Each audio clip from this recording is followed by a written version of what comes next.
Será que super-heróis nos ajudam a entender a história do mundo? Como os super-heróis influenciam o nosso dia a dia? Oi, eu me chamo Luana Santos e geralmente eu fico atrás das câmeras, mas hoje eu fui convidada para conversar com vocês também.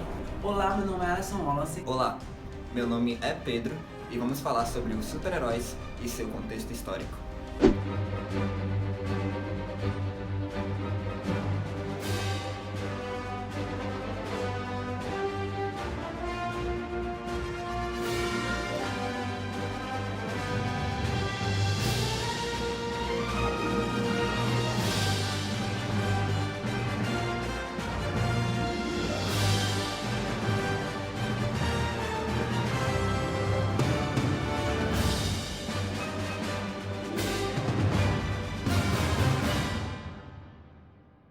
Eu vou começar falando sobre o Capitão América.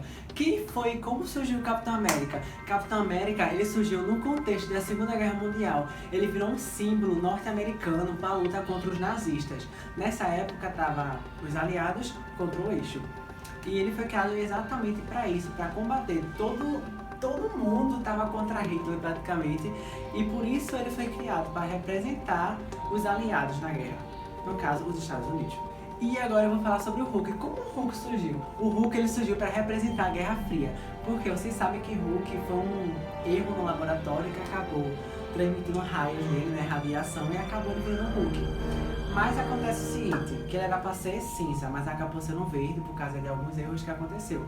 Mas por que Hulk representa a Guerra Fria? Pelo simples fato da ciência nuclear. Essa ciência estava muito forte durante a Guerra Fria, tanto da parte da União das Repúblicas Socialistas Soviéticas, quanto dos Estados Unidos. E por isso ele serviu dessa base. E falando em energia nuclear, se lembra de Chernobyl, viu? Tá aqui no card. Peter Parker, mais conhecido como Spider-Man, ou Homem-Aranha em português, foi picado por uma aranha radioativa quando ele era adolescente. Como entender a história dele? Cada versão aborda de uma forma diferente a história.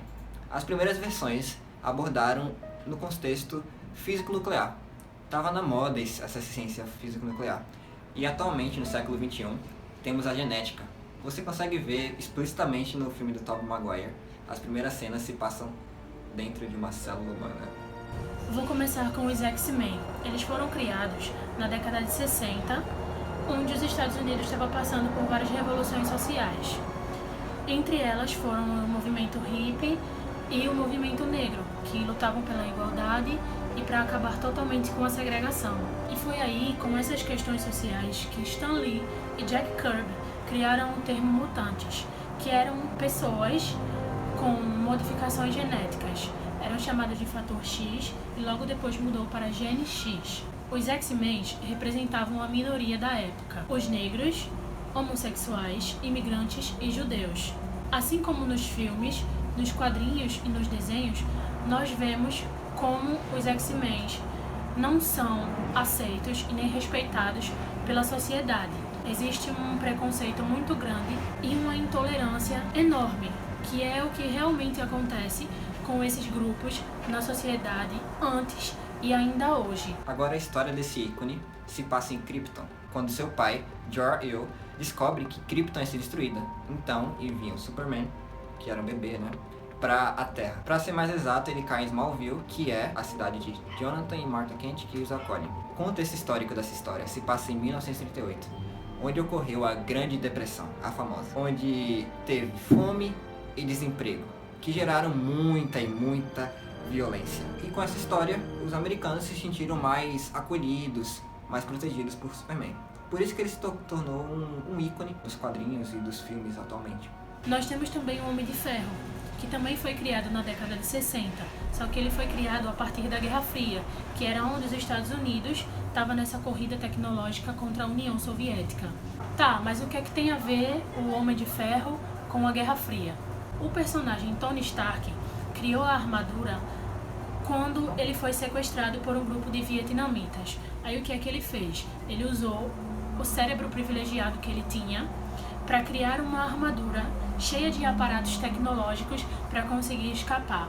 E o que é que os Estados Unidos estava querendo mostrar com isso?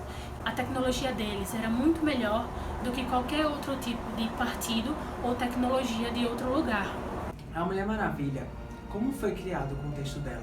foi criado na onda nacionalista dos Estados Unidos nessa época, da Segunda Guerra Mundial, porque estava todo mundo contra Hitler, como eu tinha explicado, e os homens estavam na guerra e quem ficava no país? Isso mesmo, as mulheres. Foi nesse contexto de nacionalismo, com a emancipação feminina, que surgiu a Mulher Maravilha, que ela era a mais incrível que existe, é a Mulher Maravilha. Sinto muito, mas ela é a dona do meu coração, Mulher Maravilha. Sinto muito, meu gente. E por último, mas não menos importante, nós temos o nosso querido Pantera Negra. Ele também foi criado na década de 60, também por causa da Guerra Fria, mas não foi tanto influente como o movimento negro para a criação do personagem. Ele teve a sua primeira aparição como personagem secundário na revista 52 do Quarteto Fantástico. Essa preocupação de transformar a realidade nos quadrinhos já era uma ideia muito antiga da Marvel, como vocês viram com os X-Men.